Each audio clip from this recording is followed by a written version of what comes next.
आगे खाली है बालक, आगे आ जाओ।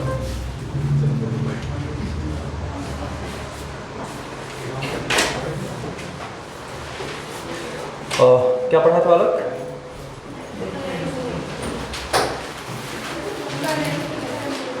Current electricity. हमको ओम्स लॉ पढ़ना है।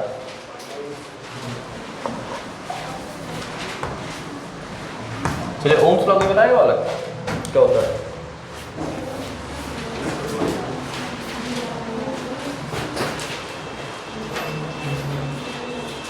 ओम्स लॉ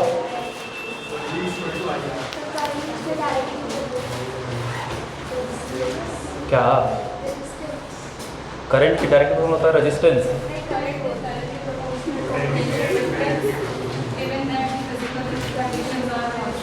हाँ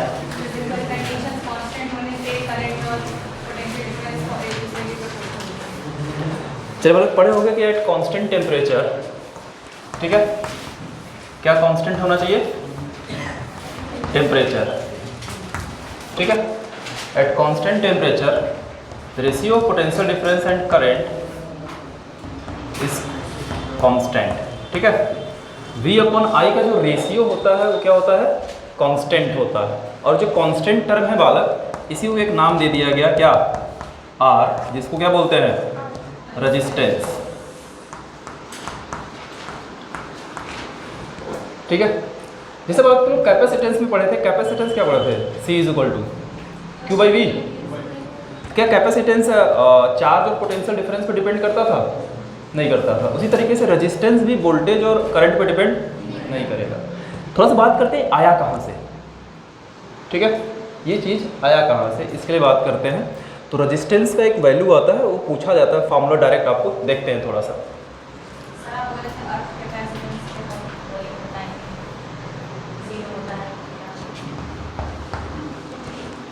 करंट इज इक्वल टू क्या पढ़े थे बालक? कल पढ़े थे NEA इंटू VD, पढ़े थे क्या?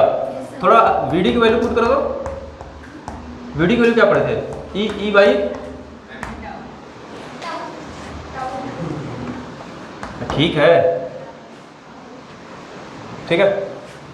एक काम करते हैं,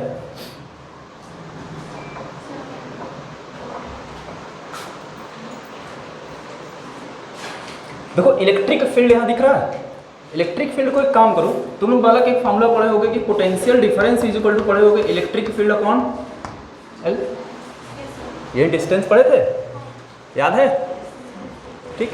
L जो होता है बालक, अगर मैं एक कंडक्टर सपोज करूं, थोड़ा ध्यान देना, ये कंडक्टर, इसका क्रॉस सेक्शन एरिया A है, लेंथ कितना है बालक? L के बराबर है। तो यहां से E की वैल्यू कितना आएगा? V into L। E की वैल्यू रखो,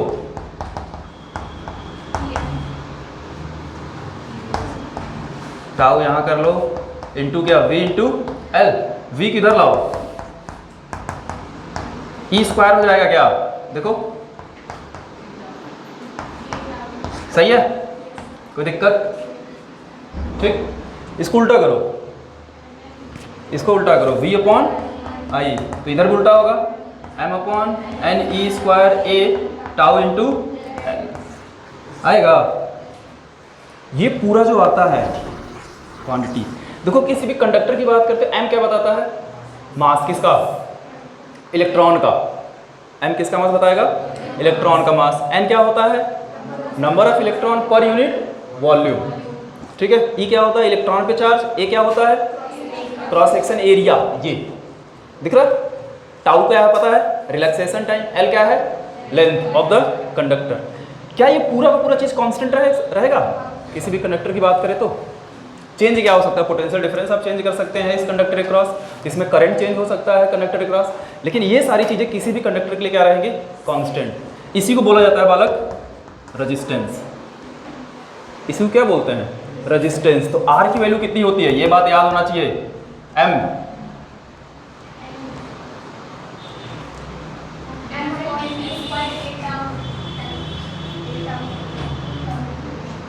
तुमको नहीं लग रहा है कुछ गलत हो रहा है ना? क्या गलत हो रहा है बताओ? चुप है, यही फॉर्मूला ही गलत है। E इज इक्वल टू क्या होता है? V बाई L होता है, ठीक है। E की वैल्यू यहाँ रखो, तो V अपॉन क्या आएगा? L, ठीक है। तो L नीचे रहेगा, ये तो L ऊपर चला जाएगा। अब ठीक है, ठीक। तो ये आता है ml upon NE² A tau, ठीक है। ये आता है रेजिस्टेंस की वैल्यू, ठीक। अब एक चीज देखो, थोड़ा रेजिस्टेंस, तो ध्यान रखना रेजिस्टेंस पोटेंशियल डिफरेंस और करंट पे डिपेंड नहीं करता है, तो करता किस पे है? मास तो कांस्टेंट रहना है, लेंथ पे डिपेंड करेगा। बालक पैर सीधा करो, ठीक है, पैर ना है, कोई दिक्कत नहीं है, पक्का, ठीक है। L क्या है? लेंथ। कोई भी अगर वायर है तो उसको पकड़ के अगर खींचते हैं, उसका लेंथ क्या करेगा? इंक्रीज करेगा, बढ़ेगा। तो अगर आप लेंथ बढ़ाते हैं, लेंथ अगर आप बालक इंक्रीज करेंगे तो रेजिस्टेंस भी क्या होगा? इंक्रीज करेगा। और लेंथ डिक्रीज करेंगे तो रेजिस्टेंस भी क्या होगा? डिक्रीज होता है। यही कारण होता है, कभी कभी देखोगे अगर काफ़ी दूर तक अगर हमको करंट अगर ले जाना होता है, सॉरी अगर वायर खींचना होता है, कभी कभी वायर बीच से टूट जाता है या जल जाता है, ठीक है। तो मेन रीज़न यही होता है कि रेजिस्टेंस एक तरीके से बालक समझते हो, रेजिस्टेंस का क्या काम होता है? करंट का अपोज करना। रेजिस्टेंस क्या करता है? करंट को अपोज करता है। अब थोड़ा सा समझते हैं और तरीके से। फ्रिक्शन पढ़े हो सब लोग? फ्रिक्शन क्या होता है? फ्रिक्शन एक तरीके से किसी भी दो बॉडी के मोशन का क्या करता है? अपोज करता है, एक दूसरे के रिस्पेक्ट में देखा जाए तो। जैसे अगर तुम हाथ रगड़ो आपस में, फ्रिक्शन कर रहे हो, तो आपके हाथ धीरे धीरे क्या होंगे? हीट होने लगते हैं। होता है क्या? हीट होने लगेगा। उसी तरीके से बालक जब रेजिस्टेंस करंट का अपोज करेगा तो से फ्रिक्शन क्रिएट होगा, जिसकी वजह से वायर क्या होता है? हीट होता है। जब वायर ज़्यादा हीट हो जाता है तो वायर क्या होता है? टूट जाता है, मतलब मेल्ट हो जाता है। मेल्ट हो क्या होता है? टूट जाता है। इसलिए जो लंबे लंबे वायर होते हैं, अगर तुम लोग देखो तो वायर मोटे बनाए जाते हैं, ठीक है। अब एक चीज़ देखो, N क्या है? Number of electrons per unit volume. तो रेजिस्टेंस जो होता है बालक, number of electron per unit volume के इन्वर्सली प्रोपोर्शनल होता है।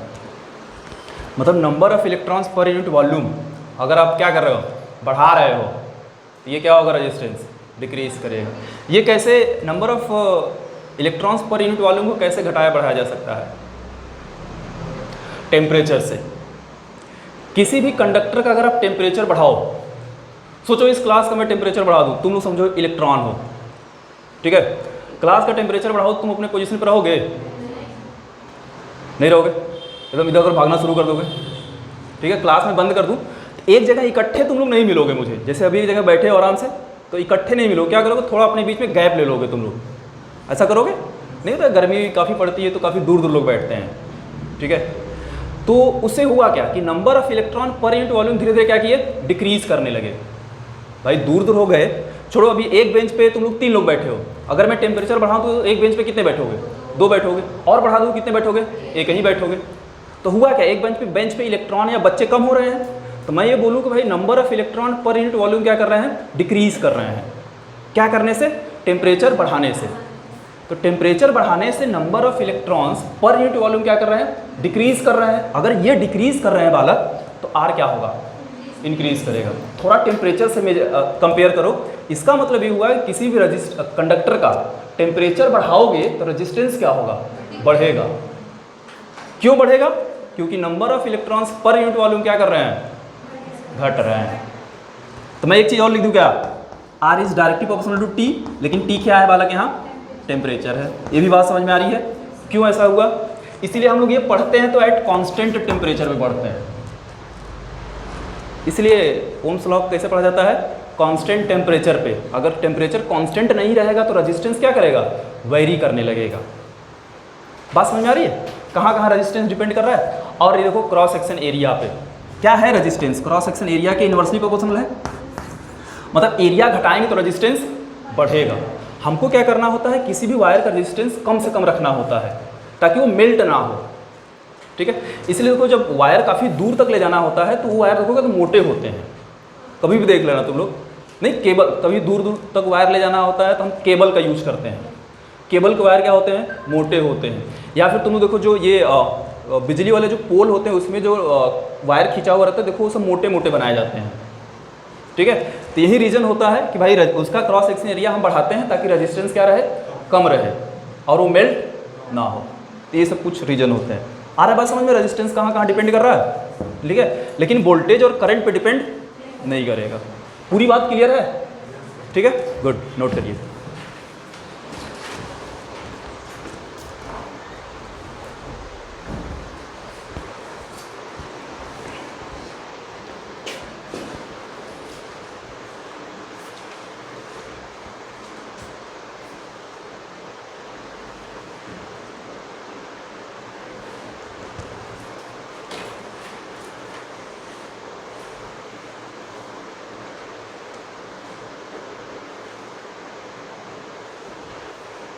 और साथ में मुझे आप बताएंगे वाले रेजिस्टेंस का यूनिट के बारे में बात कर लेते हैं। यूनिट क्या होगा? वोल्ट पर एम्पियर, और इसको क्या बोलते हैं? ओम। और ये बालक इसका सिंबल होता है।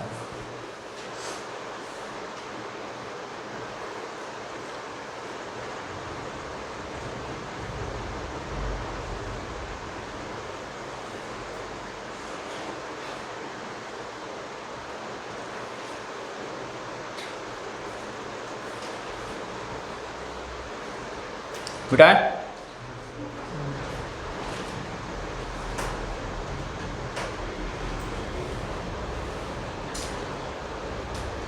अच्छा, अगर देखो ये हमने जो बात किया वो कंडक्टर के लिए बात किया है, ठीक है। तो कोई कंडक्टर अगर है उसका हम लोग टेम्परेचर बढ़ाएंगे तो उसका रेजिस्टेंस भी क्या होगा? बढ़ेगा। और टेम्परेचर घटाएंगे तो रेजिस्टेंस क्या होगा? घटेगा। लेकिन इंसुलेटर में इसका उल्टा हो जाता है। इंसुलेटर में क्या होता है?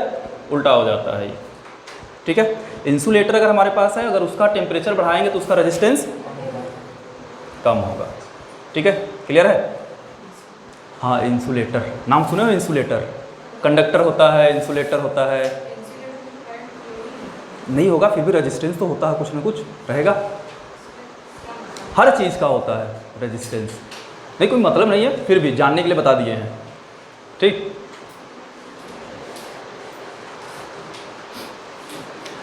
ऐसे मान लो कि हमारे पास एक कंडक्टर है, ठीक है। अभी देखो इस पर काम चल रहा है, जो अगली बात बताने वाले हैं। अगर ये सक्सेसफुल हो गया तो जो एनर्जी, जैसे अगर कोई भी वायर है उसमें करंट फ्लो कराते हैं तो एनर्जी का भी लॉस होता है, ठीक है। जैसे अगर मान लो यहाँ से तुमने 100 वोल्ट एक वायर से देना शुरू किया तो आखिरी तक जाते जाते 100 वोल्ट नहीं मिलेगा, कुछ ना कुछ क्या होता है? कम हो जाता है, मतलब पोटेंशियल का ड्रॉप हो जाता है, ठीक। अभी इस पर काम चल रहा है, अगर ये सक्सेसफुल हुआ। किसका फोन बज रहा है? तुम्हारा बज रहा है बालक? मोबाइल में अगर आप ध्यान से देखो तो उसमें एक साइलेंट का ऑप्शन आता है, तो उसको अपना फ़ोन ही नहीं मिल रहा है, पता नहीं कहाँ चला गया लड़की का। तुम फालतू में परेशान हो, पता लगे किसी और को बज रहा हो। मिला? किसका फ़ोन आ रहा है? उनको नहीं पता है तुम क्लास में हो? किसकी मम्मी का? अच्छा, ठीक है, चलिए। हाँ बालक, हमने बात किया कि अगर हमारे पास एक कंडक्टर है, अगर उसका टेम्परेचर हम बढ़ाएंगे तो रेजिस्टेंस भी क्या होगा? बढ़ेगा। अगर उसका टेम्परेचर घटाएंगे तो रेजिस्टेंस क्या होगा? घटेगा। एक काम करते हैं, उसका टेम्परेचर घटाते हैं, घटाएंगे तो रेजिस्टेंस घटेगा। टेम्परेचर घटाते घटाते एक समय ऐसा आएगा कि जो कंडक्टर है उसका रेजिस्टेंस 0 हो जाएगा, ठीक है। तो जिस टेम्परेचर पे रेजिस्टेंस 0 हो जाता है उस टेम्परेचर को क्रिटिकल टेम्परेचर बोला जाता है, ठीक है। और जब उसका रेजिस्टेंस 0 हो जाएगा तो उस कंडक्टर को सुपर कंडक्टर बोलते हैं। क्या बोला जाएगा? Super conductor. तो ये बात याद रखना, सुपर कंडक्टर क्या होता है? जिसका रेजिस्टेंस 0 होता है, ठीक है। ये पॉइंट तुम लोग नोट कर लेना कि अगर सुपर कंडक्टर, अभी सुपर कंडक्टर पे काम चल रहा है, ठीक है, अभी बना नहीं है, अगर बन जाएगा तो ये एक बड़ी उपलब्धि होगी, ठीक है। फिर हम लोगों की इलेक्ट्रिसिटी की कमी नहीं होगी। हाँ, ये पूरा हो गया, गुड।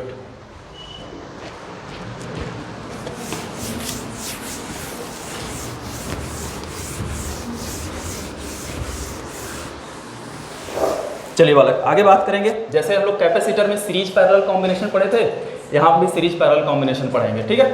तो कॉम्बिनेशन ऑफ रजिस्टर,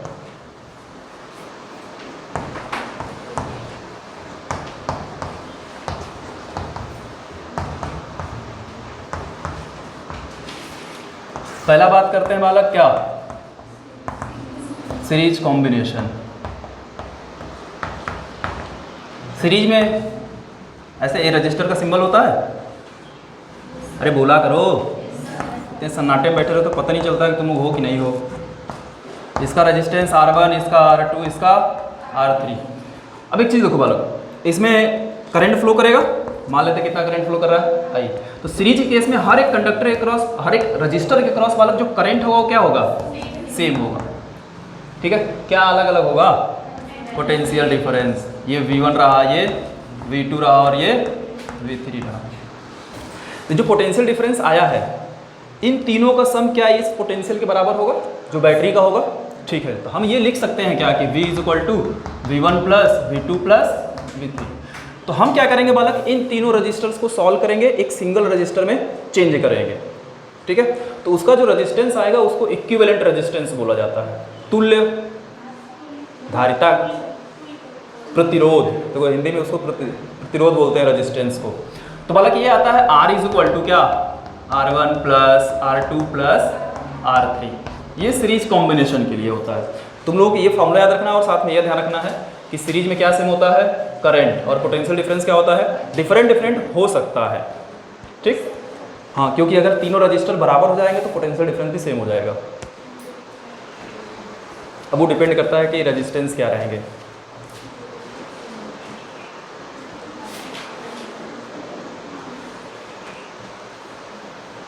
हो गया?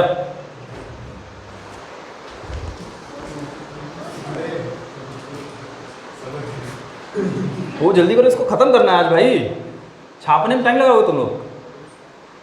मुझे 2 मिनट बताने में लग रहे हैं, तुम लोग 10 मिनट छापने में लोगे। ये सब तो पढ़े लिखे हो। ठीक है, दूसरा क्या रहेगा, पैरेलल कॉम्बिनेशन।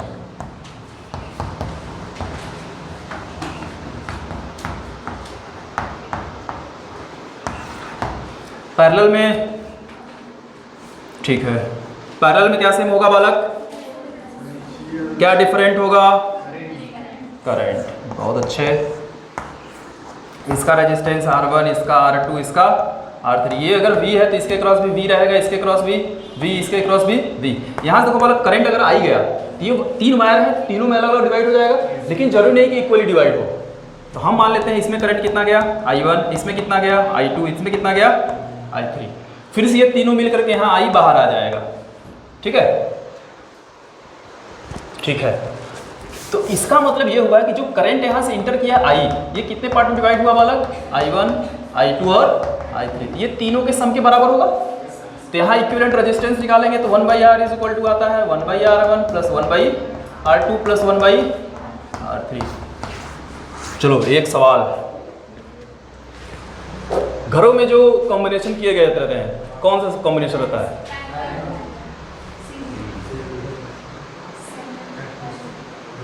जो घरों में वायरिंग किया गया रहता है बालक, वो किस कॉम्बिनेशन में होता है, सीरीज में होता है या पैरेलल में होता है, पैरेलल में होता है। ठीक है, ये बात याद है सबको, तो याद भी रखना कि पैरेलल कॉम्बिनेशन होता है। ठीक है, अब बात आता है क्यों सीरीज करते तो क्या दिक्कत होगी, शॉर्ट सर्किट हो जाएगा। क्या होगा, क्यों, ऐसा किसने कह दिया अलग अलग, अरे जैसे सर हाई वोल्टेज कोई चीज में सर हाई वोल्टेज पे काम करेगा, कोई लो पे करेगा, तो सब सेम कैसे होगा। तो अच्छी बात है ना, करंट सीरीज में कब पोटेंशियल डिफरेंस अलग अलग होता है, तो काम ही नहीं करेगा। क्या पैरेलल में नहीं आएगा, पैरेलल में तो करंट जा रहा है वापस आ रहा है, क्यों नहीं सीरीज में आएगा, सब में आएगा। करंट जा रहा है तो वापस आएगा घूम फिर के।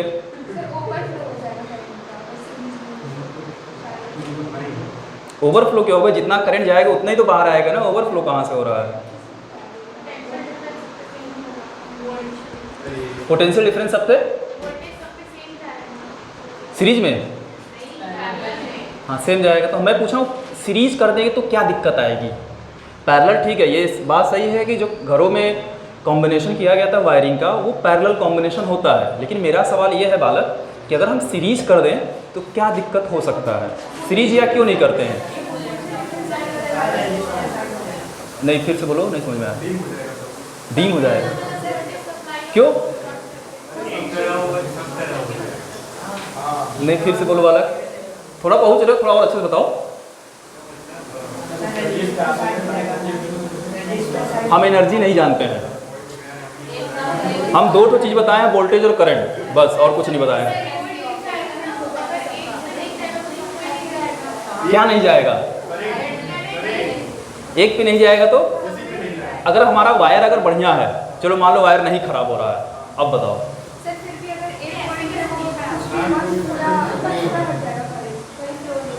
चलो हमारा कुछ खराब नहीं हो रहा है,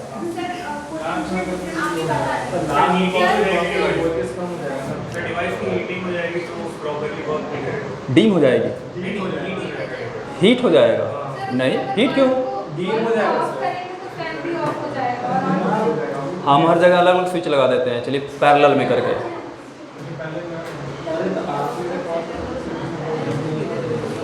चलो बालक देखो, होता ये है, वो ठीक है कि भाई एक तो खराब होगा तो बाकी सबके सब काम करना बंद कर देंगे, ये अच्छी बात है।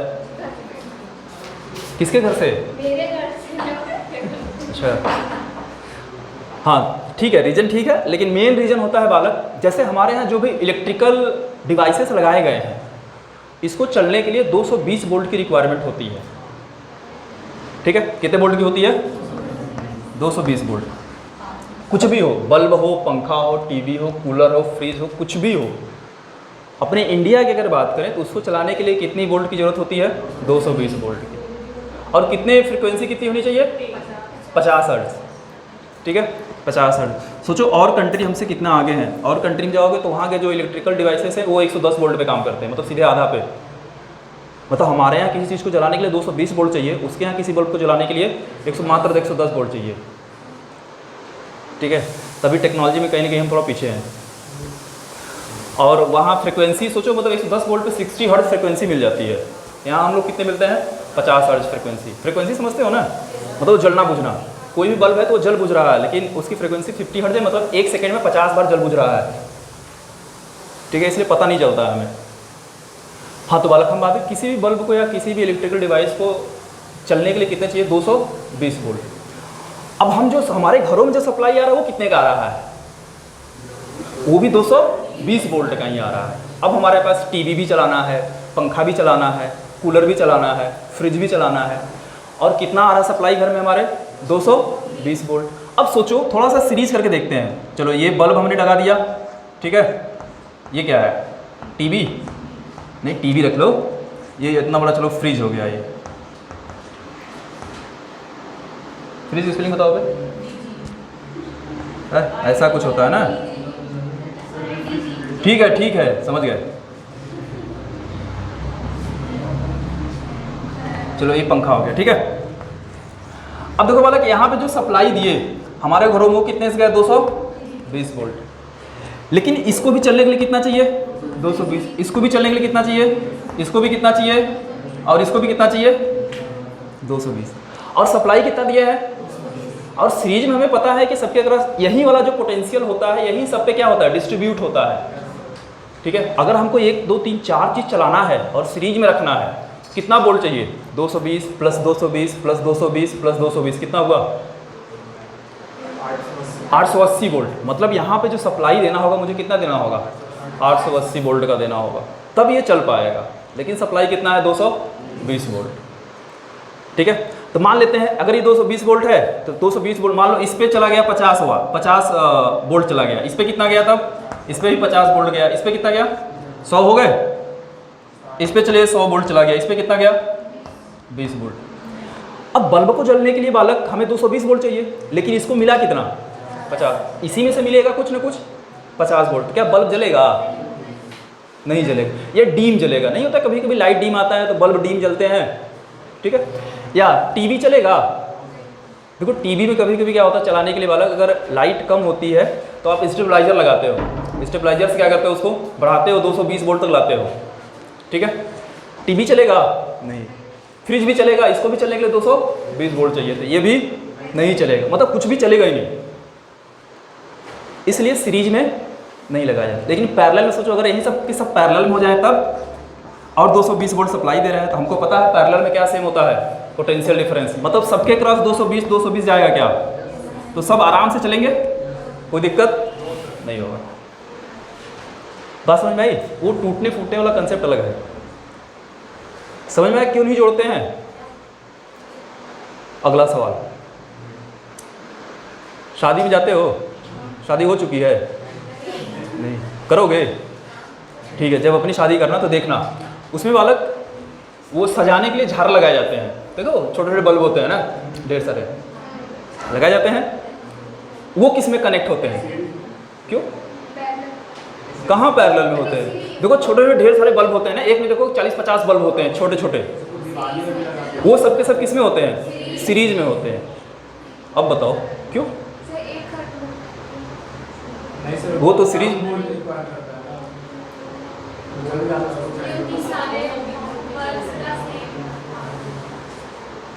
सर वो एक ही वायर से कनेक्ट होते हैं, तो उनको मतलब जलाने के लिए भी सेम करंट चाहिए होगा।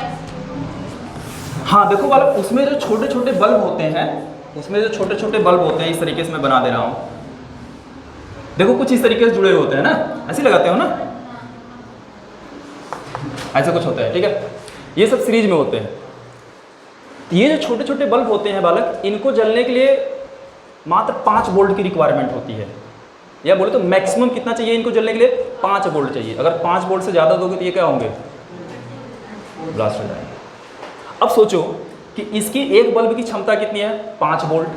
अगर मैं इनको पैरेलल में जोड़ दूं तो कितना जाएगा? 220 वोल्ट। सोचो 5 वोल्ट की क्षमता है, 220 वोल्ट जा रहा है, होगा क्या? खत्म, एक झटके में खत्म बल्ब। इसलिए क्या होता है बालक, ये सीरीज में लगाए जाते हैं। और सीरीज में देखोगे तो 1, 2 या 10 बल्ब नहीं लगाए जाते हैं, 40-50 बल्ब लगाए जाते हैं।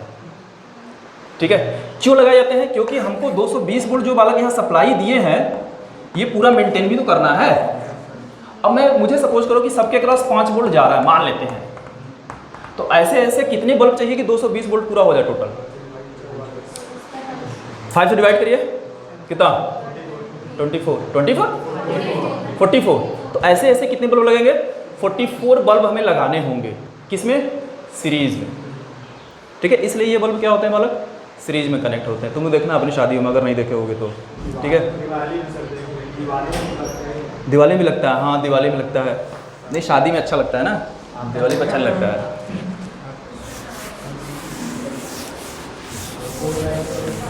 इसको मिटा दे बालक। चलिए अब सवाल किया जाए। हाँ बालक पूछिए। कौन से रोड पे वायर? सर ऐसे जो मोटे-मोटे वायर्स होते हैं। हाँ हाँ, वो देखोगे पैरेलल में होते हैं ना, 3-4 वायर देखोगे पैरेलल में होते हैं, क्योंकि हर जगह हमको पोटेंशियल डिफरेंस सेम चाहिए। ठीक है, इसलिए उनको पैरेलल में कनेक्ट करके भेजा जाता है। और रेजिस्टेंस कम रखने के लिए वायर को क्या किया? देखोगे तो ढेर सारे वायर एक दूसरे में लपेटे होते हैं ना, अगर तुम कभी देखना, तो इसी वजह से उसका क्रॉस सेक्शन एरिया बढ़ाया जाता है, ताकि उसका रेजिस्टेंस क्या रहे? कम रहे, और वो वायर जो है पिघले ना या मेल्ट ना हो। ठीक है, और कुछ? अब घर पे जाके ये सब प्रैक्टिकल मत करना, नहीं चिपके रह जाओगे।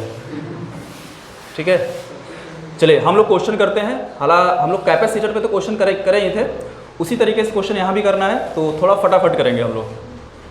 चलिए कुछ रजिस्टर्स में कनेक्ट कर रहा हूँ, आप मुझे सॉल्व करके बताइए।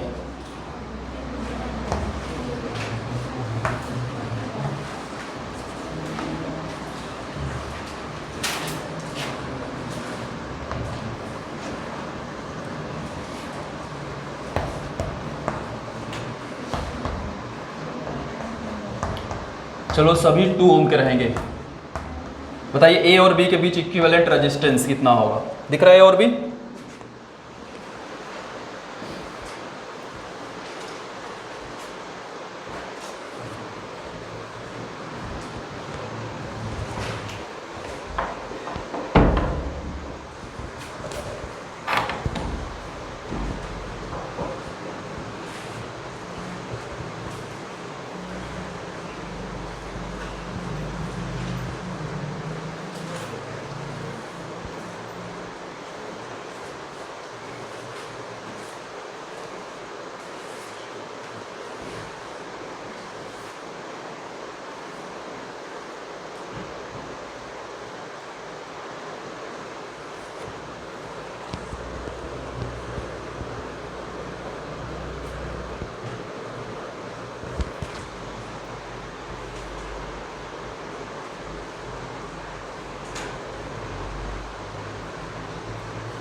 Yes, sir.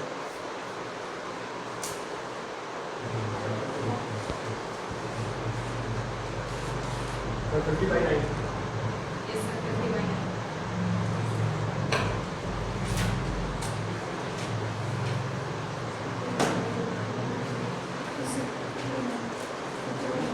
कितना आ रहा है? 50/9 सबका आ रहा है? ऐसा कोई जिसका ना आया हो बताइए बालक फटाफट। ऐसा कोई जिसका नहीं आया हो बताइए।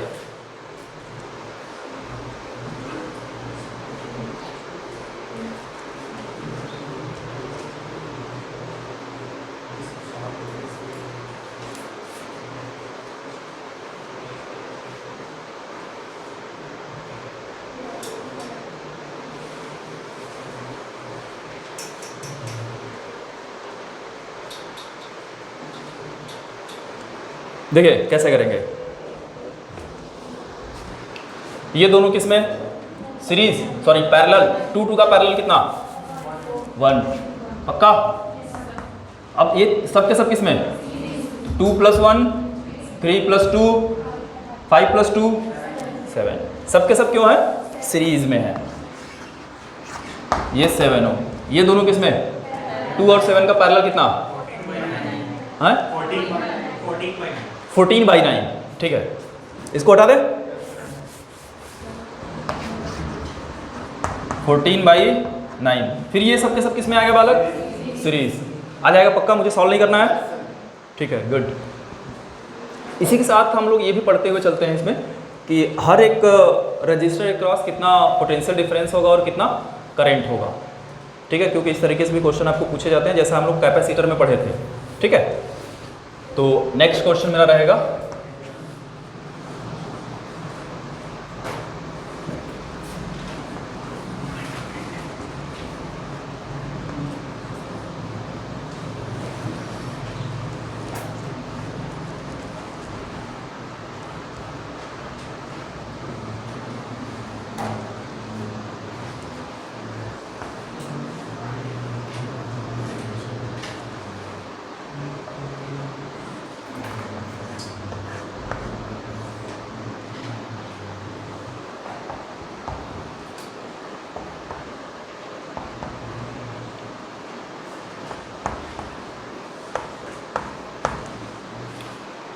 चलिए बालक, आपको पहले निकालना है फाइंड। पहला क्वेश्चन है इक्विवेलेंट रेजिस्टेंस,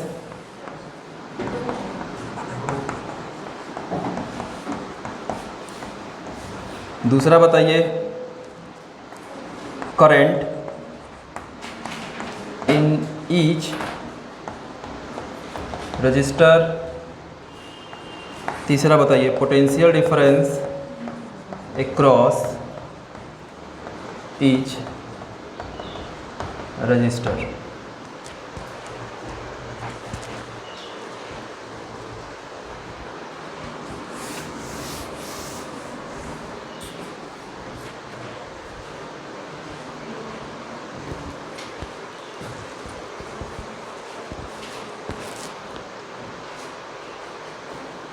इसमें हर एक रजिस्टर क्रॉस आपको करंट बताना है और पोटेंशियल डिफरेंस भी बताना है कितना होगा। कल का बालक सब लोग वो डीपीपी कर लिए फिजिक्स का, सब लोग कर लिए, सारे क्वेश्चन आ गए। अरे भाई डीपीपी पूछ रहा है कल का जो गया था।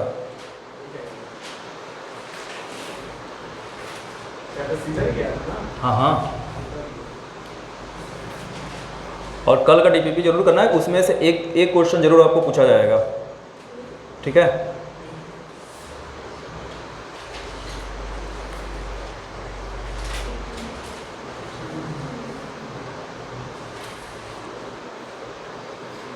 इक्विवेलेंट कितना 2 2 2 और 2 में अंतर क्या है भाई?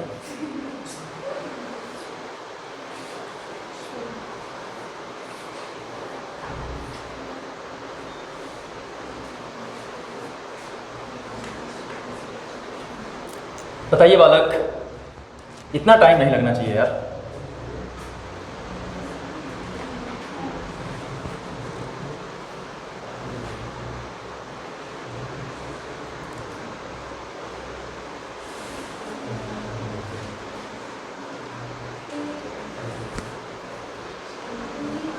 2 ही आ रहा है। अच्छा,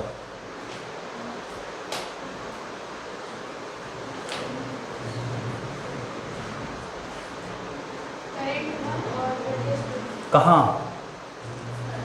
किसमें? इधर वाले पे कितना आ रहा है करंट? सब में। और पोटेंशियल डिफरेंस सब पे? अच्छा, और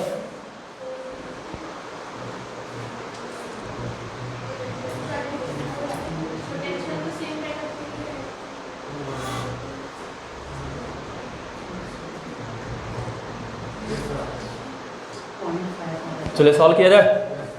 चलिए बताइए मुझे, इसको स्टेप बाय स्टेप मैंने बताया था, सॉल्व किया करो, इजी रहेगा। पहले आपको ये तीनों किस में दिख रहे हैं? सीरीज में। तो 2 1 1 का सीरीज क्या? 4। ठीक है, बना लीजिए। ये 4 तो जैसे वैसे रखिए, एक इन तीनों का सीरीज निकाले तब भी कितना मिला बालक? 4। और बाकी यहाँ पे एक बैटरी लगा हुआ है। गुड, ठीक है। अब ये दोनों किस में है? पैरेलल। 2 2 का पैरेलल कितना निकालेंगे? 1/r is equal to 1/r1 plus 1/r2 करेंगे कितना आएगा? 2 आएगा। तो अगला नेक्स्ट स्टेप भी कर लीजिए। ये इक्विवेलेंट रहा 2 ओम, ये रहा 4 वोल्ट। ठीक है, अब देखो बालक, ये रजिस्टर कहाँ से आया है? इन दोनों को सॉल्व करने से आया, उल्टा चलना होता है। ठीक है, ये वाला रजिस्टर कहाँ से आया है? इन दोनों को सॉल्व करने से आया है। ये दोनों किस में है? पैरेलल में। इसका मतलब ये हुआ कि जितना पोटेंशियल डिफरेंस इस पे होगा उतना ही इन दोनों पे होगा। तो इसके क्रॉस पोटेंशियल डिफरेंस कितना? 2 वोल्ट है। इसके क्रॉस पोटेंशियल डिफरेंस कितना? 2 वोल्ट। और इसके क्रॉस में कितना? 2 वोल्ट। ठीक है, अब क्या करंट दोनों में निकाल सकते हैं? V is equal to I R से I इज इक्वल टू क्या? V by R. इसमें करंट कितना? कितना? 1/2 एम्पियर। और इस पे कितना? इस पे भी उतना ही आएगा तब 1/2 एम्पियर। सही है। अब एक चीज देखो बालक, ये जो 4 ओम का रजिस्टर ये कौन सा है? यही वाला है क्या? मतलब जितना पोटेंशियल डिफरेंस और करंट इस पे है उतना ही इस पे भी रहेगा। तो इस पे कितना हो जाएगा? 2 वोल्ट। और करंट कितना रहा? 1/2 एम्पियर। अब इस रजिस्टर की बात करो जो 4 ओम का है, ये कहाँ से आया है? इन तीनों को सॉल्व करने से आया है। इन तीनों को सॉल्व करने से आया है। ये तीनों किस में है? सीरीज। सीरीज में क्या सेम होता है? करंट। इसका मतलब ये हुआ कि जितना करंट इस पे होगा उतना ही करंट इन तीनों पे होगा। तो इस पे भी कितना करंट? 1/2 एम्पियर। इस पे भी कितना? इस पे भी कितना? 1/2। करंट मिल गया। पोटेंशियल डिफरेंस निकाल लेंगे V is equal to I R से। निकालिए कितना? 1 वोल्ट। इस पे कितना?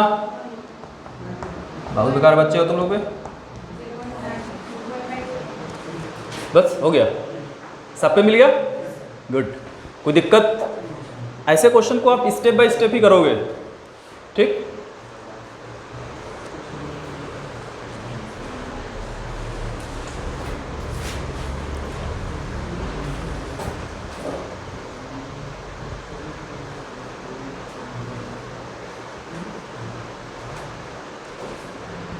तुम लोग पढ़ते पढ़ते बोर नहीं हो गए हो बहुत ज़्यादा ना?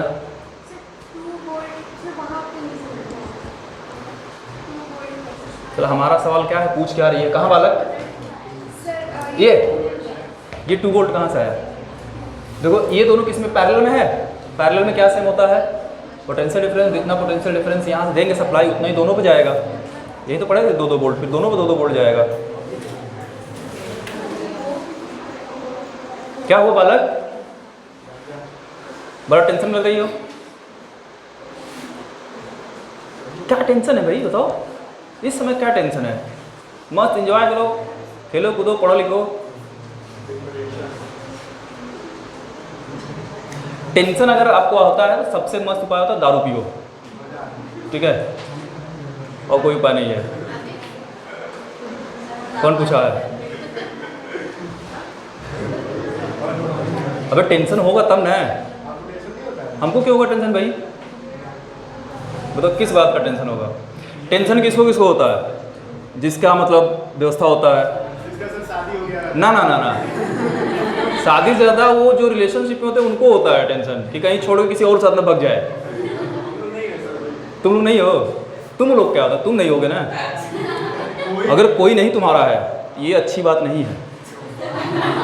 सोच लो तुमको कोई पसंद नहीं कर रहा है ना। चलिए हो गया, इसको मिटाए बालक। नेक्स्ट सवाल देखिए। इसलिए जाया करो घाट पर घूम लिया करो कभी कभी, ठीक है। इतना अच्छा देखो मौसम रहता है। डेली डेली पढ़ोगे फ्रस्ट्रेट हो जाओगे, ठीक है। छुट्टी क्यों करें, मतलब दिन में जाओगे घूमने, शाम का इतना अच्छा टाइम रहता है बताओ, ठीक। और मोबाइल से दूर रहिए, सबसे अच्छा उपाय होता है मोबाइल से दूर रहिए। कितनी देर रहोगे असाइनमेंट करोगे,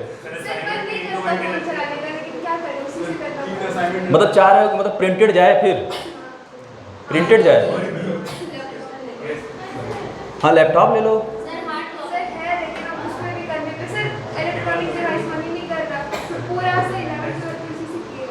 हाँ 10th भी तुम लोग कोरोना में पास हुए हो गया, तभी दिक्कत है। चश्मा लगाओ बालक, हर चीज़ का मतलब सोल्यूशन है। फिर ऐसी खराब हुई चश्मा भी नहीं लगा सकते और दर्द भी नहीं है। चश्मा भी लगा सकते हैं, मतलब वैसे भी नहीं हुई है बीच में। नहीं तो लगा सकते हैं, तो लगा लोगे तो उसी पर रुक जाएगा, ठीक है।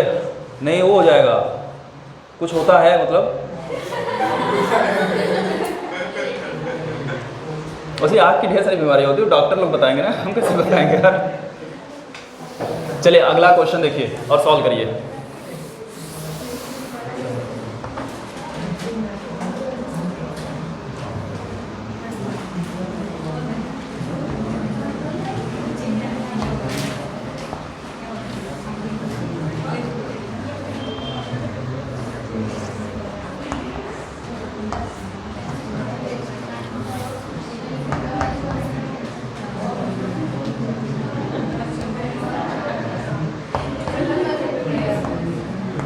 चलिए बताइए वाला, सब कुछ इसमें भी वही रहेगा, वोल्टेज, करंट और इक्विवेलेंट।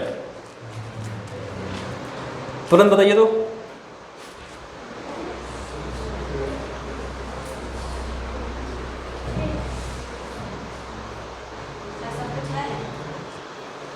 क्या है?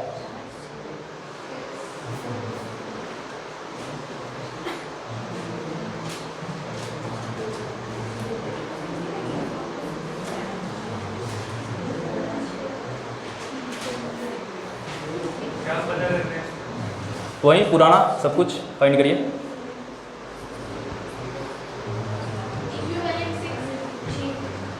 ठीक है, और कोई बताइए।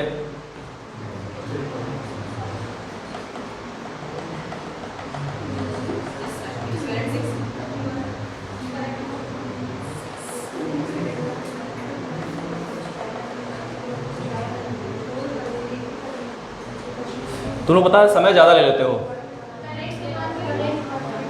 करंट कितना आएगा सब पे? 1 बता रहे हो, सब पे 1 आएगा। ये बताइए किस पे आएगा 1?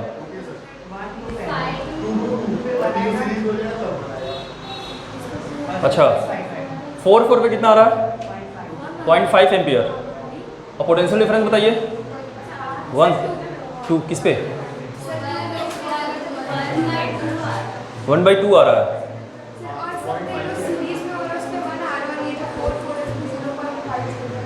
ठीक है, हाँ बालक हम सुन लिए।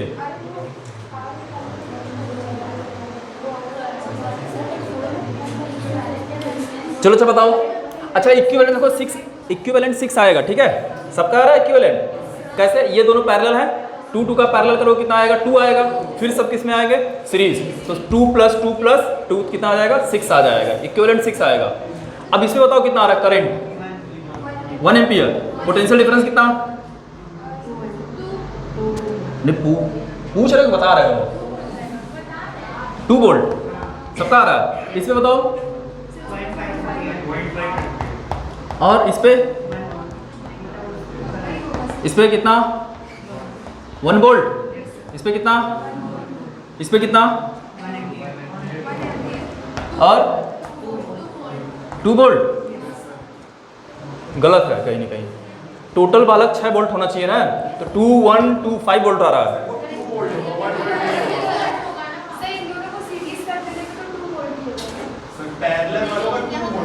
ये 2 वोल्ट रहेंगे।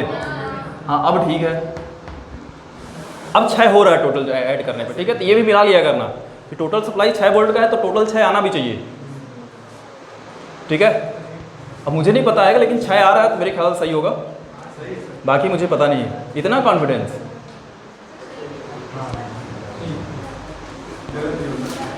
नहीं, तुमको अपने भरोसा है, हम ये पूछ रहे हैं। चलिए एक बार फिर से देखिए फटाफट। क्या बालक गुस्से में क्यों हो? कोई कुछ कहा है? कब से मन ही मन पता नहीं सो गाली दी जा रही है। देखो बालक कैसे करेंगे, जैसे वैसे बनाओ इसको फटाफट। इन दोनों का पैरेलल कितना 2 आएगा, ये भी 2 ये भी 2, ठीक है। 6 वोल्ट, ये सबके सब कितने आ गए 6 आ गए। देखो फटाक से इसमें करंट निकालो कितना 1 एम्पियर। ये वाह सॉरी शक्तिमान, ये 6 ओम रहा, ये 6 ओम कहाँ से आया? ये इन तीनों को सॉल्व करने से तीनों किस में है सीरीज में क्या सेम होता है करंट, मतलब जितना करंट इसमें होगा इतना ही इन तीनों में भी जाएगा। कितना 1 ampere 1 ampere 1 ampere. Potential difference निकालिए, V = IR से 2 वोल्ट 2 वोल्ट 2 वोल्ट। ये कौन सा यही वाला है क्या? ठीक है। अब बालक ये जो 2 आया कहाँ से है? इन दोनों को सॉल्व करने से आया। ये दोनों किस में है पैरेलल। पैरेलल में क्या सेम होता है पोटेंशियल डिफरेंस। जितना पोटेंशियल डिफरेंस इस पे होगा उतना इन दोनों पे भी होगा। कितना 2-2 वोल्ट का, ठीक है। ये वाला वही है क्या? पूरा यहाँ छाप दो। अच्छा इस पे पोटेंशियल डिफरेंस निकालिए और करंट निकालोगे V = IR से, ठीक है। तो I = V/R, तो 1/2 1/2, ठीक है। ये सही आंसर है। तो ऐसे फटाफट करना होता है, थोड़ा स्पीड बढ़ाओ, प्रैक्टिस करो बढ़िया से। मैं आपको और क्वेश्चंस DPP में भेज दूंगा, ठीक है। सॉल्व करिएगा आप लोग। इसी के साथ आगे चलते हैं हम लोग, थोड़ा रजिस्टिविटी के बारे में पढ़ते हैं। क्या पढ़ना है? रजिस्टिविटी।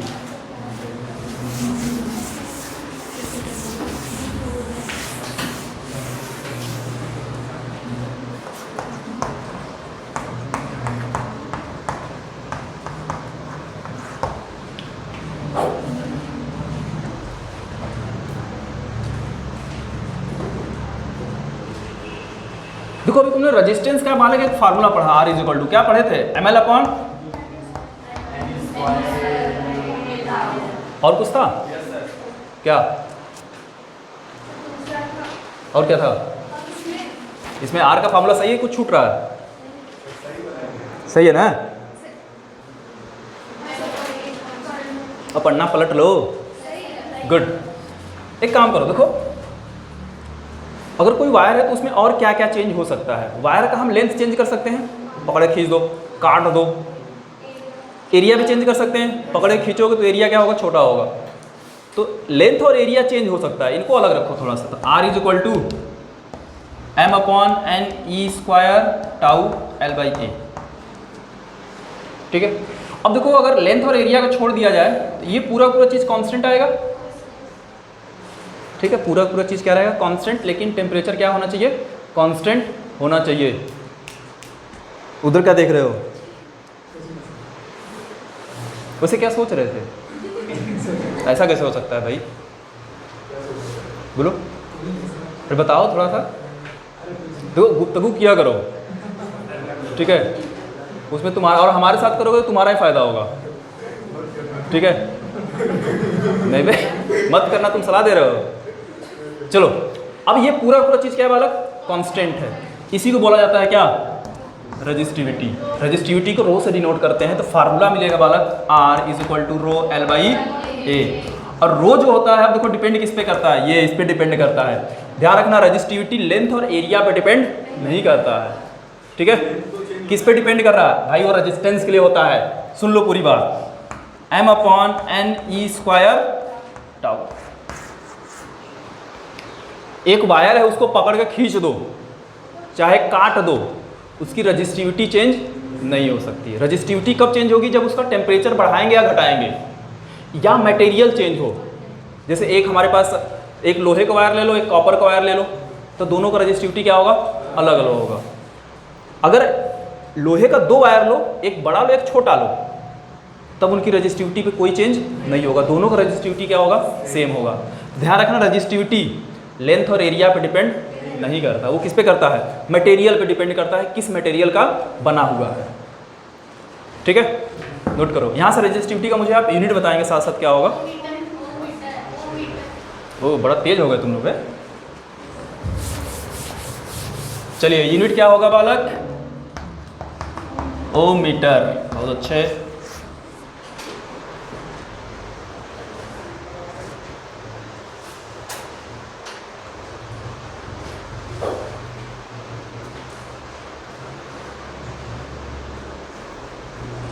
फिर लड़की गुस्सा देख रही है।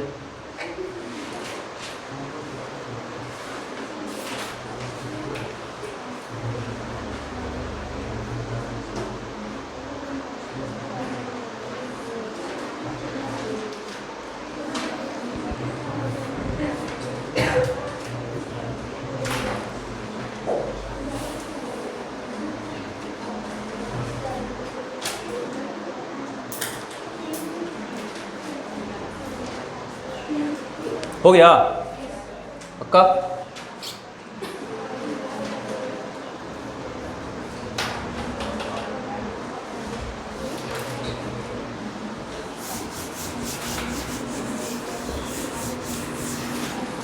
कुछ छोटे पॉइंट बालक पढ़ेंगे। कंडक्टेंस। कंडक्टेंस जानते हो? इसको कैपिटल G से डिनोट किया जाता है। क्या होता है?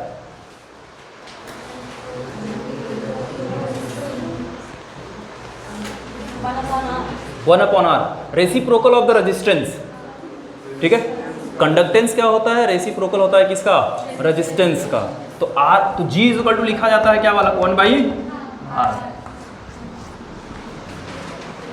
ठीक है, मतलब जिसका रेजिस्टेंस ज़्यादा होगा उसका कंडक्टेंस कम होगा। यूनिट क्या होगा? तुमसे यहाँ यूनिट ही पूछा जाता है। फिलहाल यूनिट बताइए। Ohm inverse.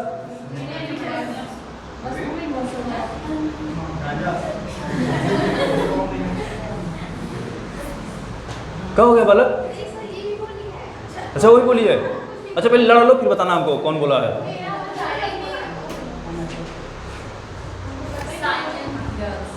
और इसी को बालक बोला जाता है, उल्टा कर दें, महो। ठीक है, और इसी को बालक बोलते हैं साइमन।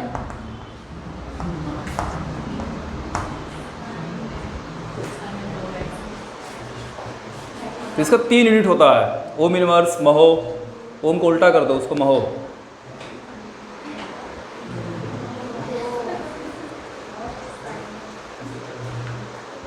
हो गया? ठीक है, आगे बढ़ते हैं। अच्छा तुम लोग रजिस्टिविटी पढ़े थे, ऐसे पढ़ेंगे कंडक्टिविटी।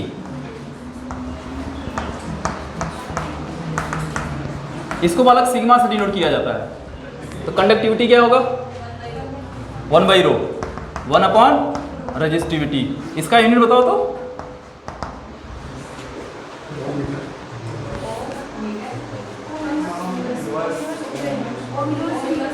हाँ, जैसे रजिस्टिविटी की यूनिट क्या होता है? ओम मीटर पढ़े हैं आप लोग, यही पढ़े हैं ना? इसका क्या होगा? Ohm inverse, metre inverse. और क्या होगा?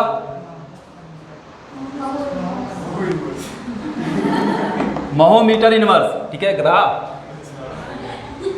और क्या होगा? Siemens metre inverse. ठीक है, वही पूरा उल्टा कर दो, रेजिस्टिविटी का उल्टा कर दीजिए सब कुछ।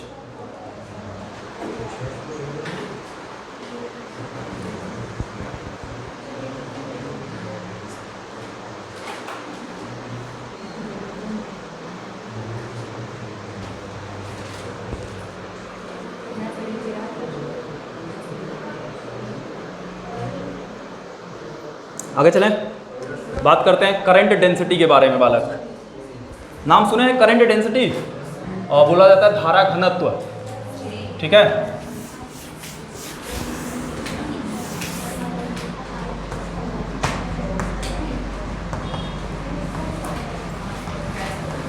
इसको J से डिनोट किया जाता है।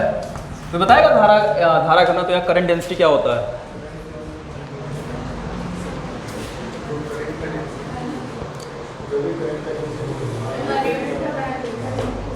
करंट का डेंसिटी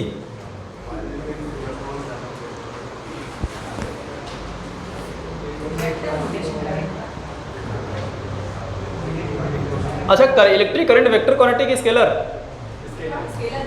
स्केलर क्वांटिटी है। हाँ बताइए, करंट डेंसिटी क्या होता है? इतना तो पक्का है तुम लोगों का फिजिक्स का रिजल्ट 12th में अच्छा नहीं आने वाला है। हमारे बोलने से क्या होता है, वो हो चुका होगा ना जो होना होगा। ऐसा मुझे लग रहा है जैसे तुम लोग जवाब दे रहे हो हमें ना।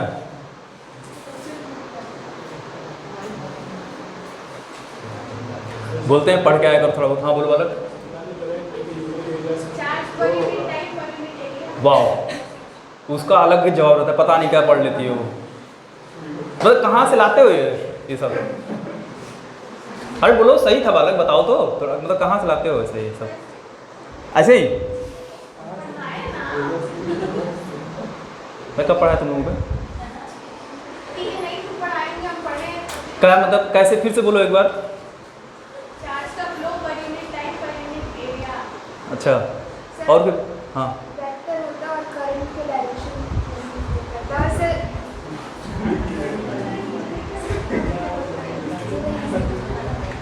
मतलब मैं पूछूँ अगर इसके बारे में, अगर लड़की से मैं, अरे इस लड़की के बारे में किसी पूछूंगा कि भाई इसका नाम बताइए क्या है, तो ये नाम नहीं बताएंगे। बताओगे उधर कहीं ऐसे आती है लंका साइड से, इसी रास्ते से ऐसे आती है ना? वो तो जहाँ से भी हम रास्ता थोड़ा ना पूछ रहे हैं, हम पूछ रहे हैं नाम पूछ रहे हैं, तो नाम बताओ भाई। तो हम पूछे होता क्या है ये बताइए।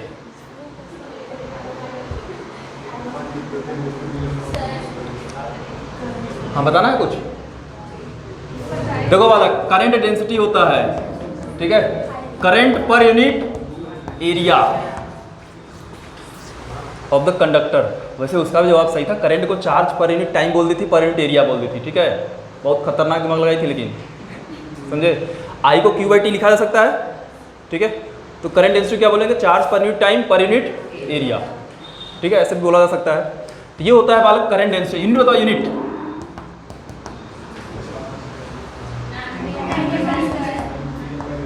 Ampere per metre square. Current density वाला का एक वेक्टर क्वांटिटी होता है।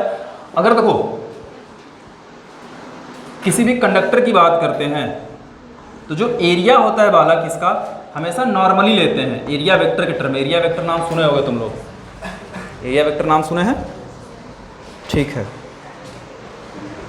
तो यहां से अगर करंट अगर पूछा जाए तो करंट इज इक्वल टू तुम लिख सकते हो बालक vector J dot vector A, ठीक है। डॉट मल्टीप्लिकेशन करते हैं क्योंकि दो वेक्टर का डॉट हमेशा क्या होता है? एक स्केलर होता है, क्रॉस नहीं कर सकते हैं यहाँ पे। या लिख सकते हैं I is equal to JA cos theta.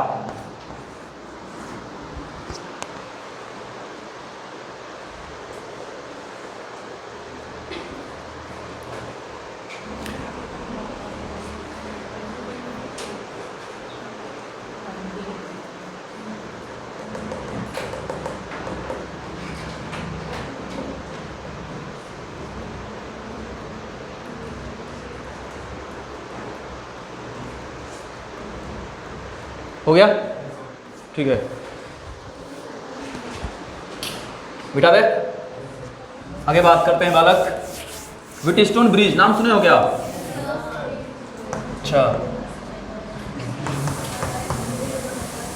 अच्छा अभी पीछे पढ़ाया था मैं। देखो बालक, इस बार रजिस्टर से लगाएंगे हम लोग। ओए पीटो पाटो मत।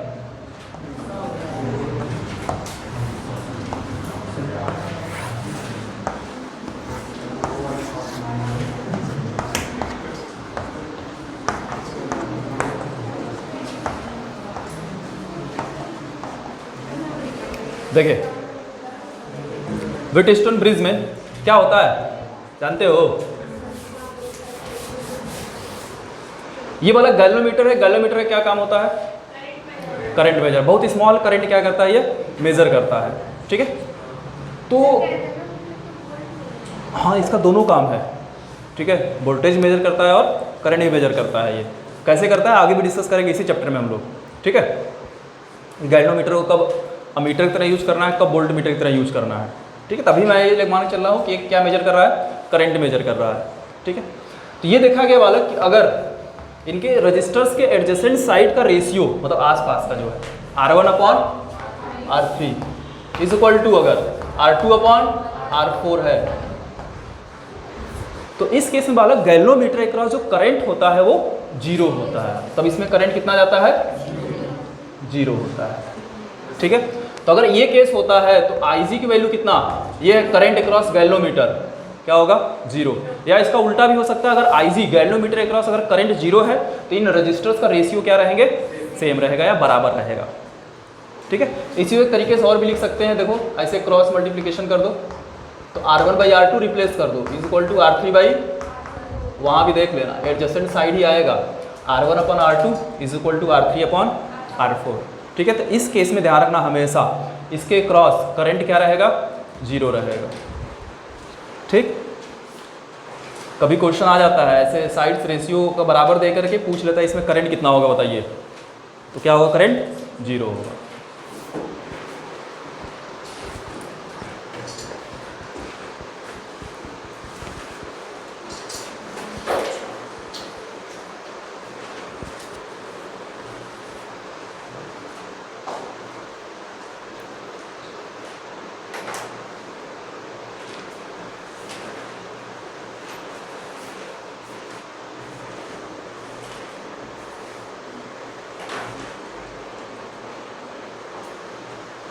अच्छा, तुम सब लोग बीएससी के लिए आए हो, बीएससी करोगे क्या? जैसे सीवीटी में सिलेक्शन में बीएससी करोगे तो करोगे क्या उसके बाद? टीचर बनोगे? कोचिंग खोलोगे? मतलब हमारा ही बर्बाद करो तुम? है तुमसे कंपटीशन करेगी? ऐसा मत करना, बहुत मेहनत लगता है। अच्छा, तुम क्यों पढ़ाओगे? मैनेजमेंट टीम वाला छुट्टी मार दी तब?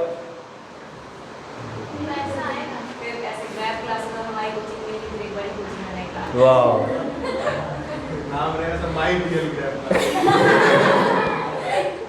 हाँ और लोग बताइए क्या करेंगे अब बीएससी करके? तुम्हारा एम बदल गया क्या? मेरे ख्याल से तुम वही लड़की हो। क्या आंसर बताइए? तुरंत बदल दीजिए मैम अपना, नहीं बताना नहीं होता है किसी का। हाँ और लोग बताइए क्या करेंगे बीएससी करके? क्या करेंगे? हाँ खेती करेंगे। ठीक है, अच्छी बात है ये। ठीक है, और लोग क्या करेंगे? मतलब जिंदगी कुछ एम है, क्या करना है? जो होने वाला होगा वो तो भगवान भरोसे। उसका तो खुद का अपना बिजनेस खुद ही चल रहा है, उसको वो बड़ा कर देगा, बड़े लेवल पर शुरू करेगा लड़का। नहीं, कुछ भी करो, पढ़ाना लेकिन ज़रूरी है। क्या वाला फ़ोन बज रहा है? सीधे बैठो, कंफर्ट फील नहीं कर रहे हो। चलिए आगे चलें, मिटा दें। गुड। अब आगे बालक हम लोग किरचॉफ लॉ पे, और ये इस चैप्टर का सबसे इम्पॉर्टेंट टॉपिक है और यहाँ से क्वेश्चन 100% आपको पूछे जाएंगे। ठीक है, इसका का क्वेश्चन कराएंगे? हमेशा क्वेश्चन नहीं कराते रहे हम।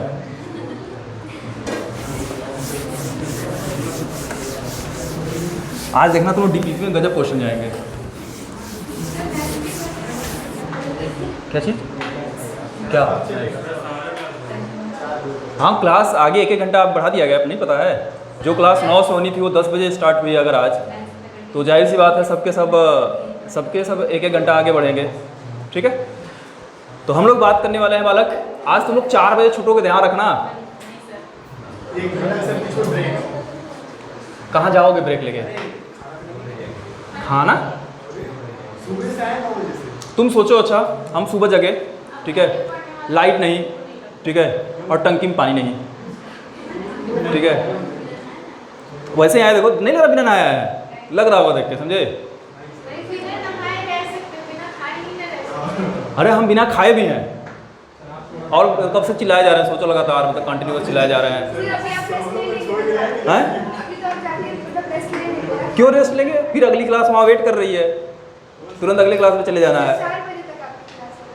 हाँ, और तुम लोग बैठे पड़े हो, भूख लग जा रहा है बैठे बैठे, क्या करना है? नाश्ता कर लियो ना? नहीं मैं बाहर का खाना नहीं खाता हूँ, ठीक है, और तो इसलिए तुम लोग बैठ के पढ़ोगे और लंच टाइम नहीं होगा। मैं बोलता हूँ टिफिन लेके आया करो, 15 मिनट देंगे, इससे ज़्यादा नहीं देंगे। वाह ना, बे हुआ क्या है, जहाँ 1 घंटा बढ़ रहा है, 1 घंटे तुम लोग भूखे हो जाओगे। पहले भी आते थे, पढ़ते थे ना, तो वैसे ही खाते पीते रहना। जैसे क्लास चल रही है, जैसे सर ऐसे मुड़े तुरंत खा लिए, कुछ मुंह भर लिए, फिर चल रहा है धीरे, ऐसा कई लोग करते हैं, मैं देखता हूँ, ठीक है। तो क्लास में बैठे खाओगे, कभी एक अभी इग्नोर करता हूँ, एक दिन मारेंगे बहुत मार, ठीक। ये जो पलटने के बाद मुंह में भर लेते हो, उसके बाद धीरे धीरे जैसे गाय भैंस नहीं होती है, पहले पूरा खा लेती, फिर धीरे धीरे क्या करती हैं, चबाती हैं। तो तुम लोग वही काम करते हो, तो कृपया 4 पैर वाले ना बने, 2 पैर वाले रहें, ठीक। और बिना पैर वाले और मत बन जाना। बिना पैर क्या होता है? सांप, सांप को पैर नहीं होता है, पता ही नहीं? हाँ, तो बिना पैर वाले नहीं बनना है। चलिए हम लोग आगे बात करते हैं। बालक, कहाँ भूत देख लिए? गांव में भूत देखे हो? हल्दी, ठीक है। नहीं, मेरे रूम में विजय सर के रूम में रहती थी, ठीक है, इसलिए विजय सर कोचिंग लेट आते हैं, ठीक है। हाँ, आगे बात करते हैं बालक हम लोग किरचॉफ लॉ के बारे में। किरचॉफ लॉ, इसके 2 लॉ होते हैं बालक। पहला किरचॉफ फर्स्ट लॉ,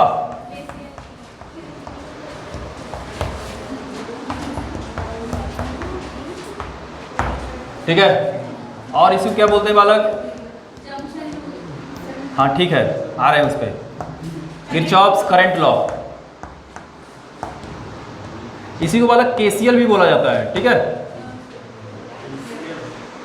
और हमारे यहाँ बच्चे एक बार बहुत खतरनाक रहते थे, केसीएल आ गया था एग्जाम में, पता नहीं केसीएल होता क्या है हमको, ठीक है।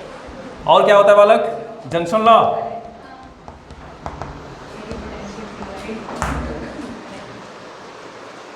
Junction law. यहाँ से क्वेश्चन अक्सर पूछे जाने वाला है, किरचॉफ फर्स्ट लॉ में क्या कंजर्व रहता है? ऐसी कौन सी फिजिकल क्वांटिटी है जो कंजर्व होती है? क्या कंजर्व होता है? चार्ज। ये बात याद होना चाहिए सबको, और नोट करो मोटे अक्षरों में कि किरचॉफ फर्स्ट लॉ में क्या कंजर्व होता है? करंट, करंट कंजर्व होता है।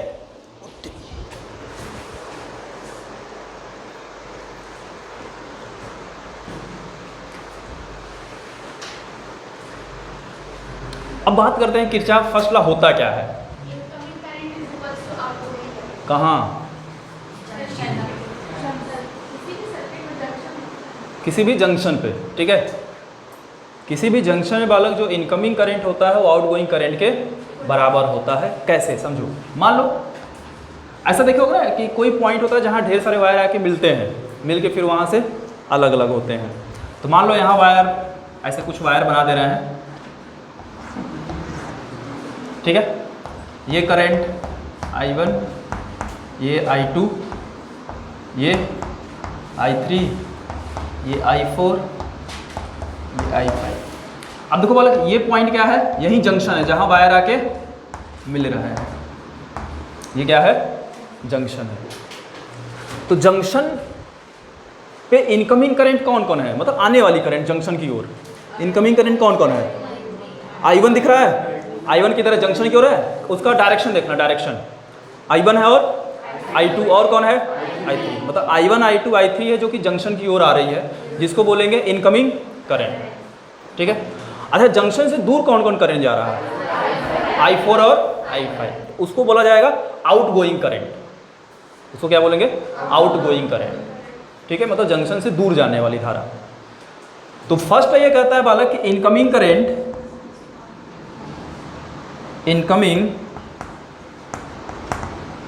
करंट इज इक्वल टू क्या? Outgoing current.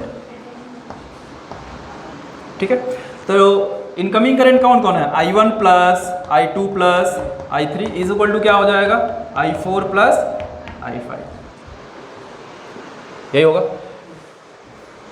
एक और तरीके से बोला जा सकता है, ये बोला जा सकता है किसी भी जंक्शन पे the sum of the total current is 0। किसी भी जंक्शन पे टोटल करंट का जो सम होगा वो किसके बराबर होगा बालक? 0 के बराबर होगा। कैसे होगा समझो, इन दोनों को इधर उठा के ला लो। तो अगर इधर लाएंगे तो लिखेंगे I1 plus I2 plus I3 plus minus I4, सही है क्या? Plus minus is equal to 0। तो देखो पांचों करंट का सम क्या हो गया? 0 हो गया।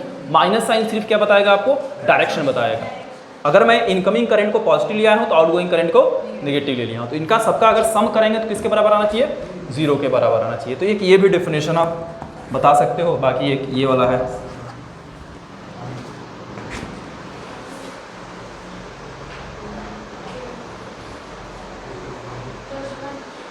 अच्छा इस चैप्टर के बाद हम स्टार्ट करेंगे मैग्नेटिक फील्ड का पोर्शन।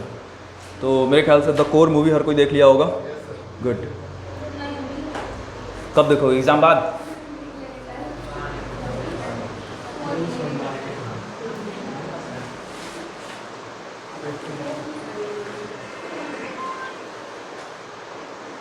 किसका फोन बज रहा है? तुम लोग को फोन बहुत आते हैं। तुम्हारा कोई है नहीं तो कौन करेगा फिर?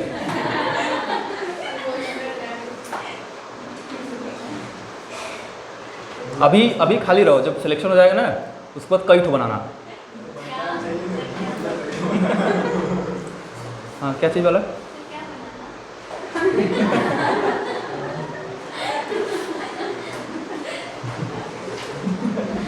ठीक है, इस कहानी के सभी पात्र और घटनाएं काल्पनिक है। अगर इसका किसी भी जीवित या मृत व्यक्ति से कोई भी संबंध पाया जाएगा इसे मात्र एक संयोग कहा जाएगा। ठीक है, चले आते हैं इस पे।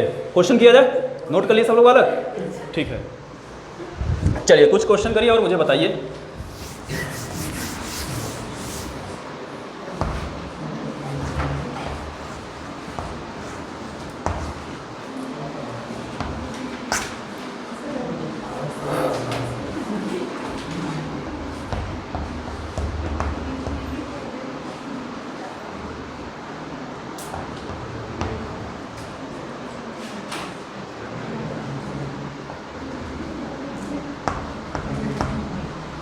देखो यहाँ बताना है कितना, इसमें करंट क्या होगा, और यहाँ पे बताना है करंट मान लो I2 है तो क्या होगा, इसमें करंट मान लो I3 है तो बताओ क्या होगा। डायरेक्शन आप खुद ही बनाओ।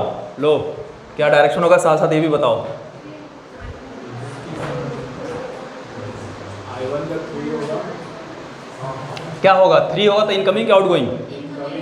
इनकमिंग। ठीक है, I2 3 होगा क्या आउटगोइंग की इनकमिंग? I3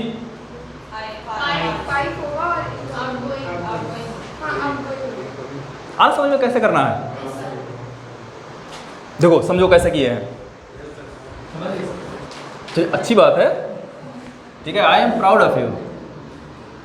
देखो बालक, ये जंक्शन, इसमें कितने जंक्शन दिख रहे हैं? कुल 3 जंक्शन दिख रहे हैं। ठीक है, ये पहला जंक्शन है, ये दूसरा जंक्शन है और ये तीसरा जंक्शन है। तो हम लोग सबसे पहले पहला जंक्शन की बात करेंगे।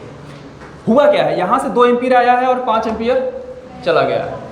तो तीसरे बारे में कितना करंट होगी? ये 5 एम्पीयर होगी। हमको क्या करना है? Incoming current is equal to outgoing दिखाना है। तो यहाँ पे इनकमिंग करंट कितना है? 2 है। आउटगोइंग कितना है? 5 है।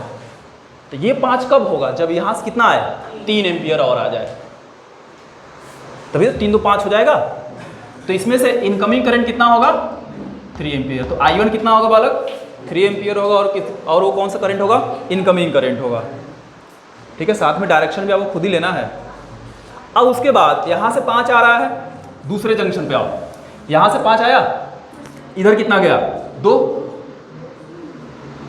ये इनकमिंग करंट है 5, समझना, आउट गोइंग कितना है 2, तो ये भी तो 2 पार्ट में डिवाइड होगा, तो इधर कितना जाएगा 3 एम्पियर आउट गोइंग करंट, तभी तो 5 करना है हमें मिला के।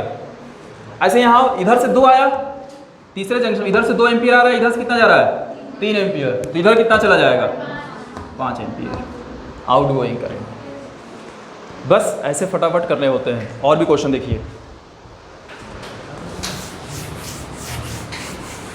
तब तुम लोग तेज हो गए हो एकदम की। ओ भाई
हाँ बालक 1 है।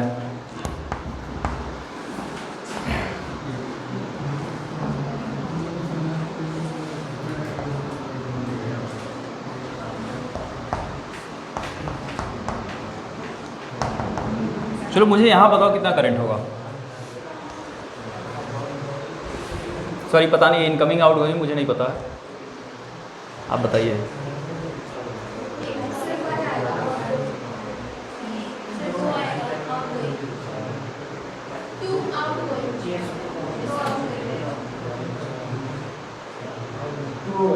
टू होगा आउट गोइंग इनकमिंग।